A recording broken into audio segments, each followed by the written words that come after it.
Astagfirullahaladzim. Adi di mana? Datang nyampe. Astagfirullahaladzim. Cuk, ya, naon sih? Ngaganggu wae ucup keur sare. Adi di mana?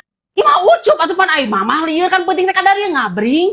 Kok mama hayang ngendong di dieu cina. Sugan teh di mana ieu teh? Meuli reuwas mama. Hanya mama rek ngendong di mah batur. Reuwas? Ieu teh di mana, Cuk? Di Hukoci ieu teh. Hukoci? Oh, iya ucup teh meuli imah ieu nya. Heuh, duit pamere mama teh dibelikeun imah ieu. Nah, ucup teh geus hayang boga imah sorangan. Oh, lain bebeja atuh boro mama mah reuwas. Geunaheun pan sok tempo ku mama. Alah geuning ucup imah-imahna teh meuni geunaheun kieu. Modernnya walaupun leutik ge imah minimalis. Wah, cocok atuh jang ucup mah nya. Wah, ieu mah cocok pisan jang maraneh nu neangan imah di sekitaran kota Cianjur. Tesan laku pisan katinggali ieu mah pembangunan ge teu eureun-eureun. Teu laku kumaha di Hokoci mah beli imah ge teu kudu make DP. Cup, meni pinter maneh mah teu salah aing mah mama nyakolakeun maneh ka lebih ka luhur oge nya. Milih tempat teh meuni geunaheun pisan.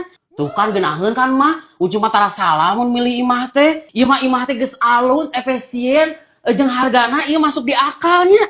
Matakna. Geus cup orang nyokot 2 tilu sigi mah, jang investasinya. Mama geus pesen tilu lah ya. Heeh, pinter ah budak. Nyaho tuh ucup anak mama nu pang pinterna.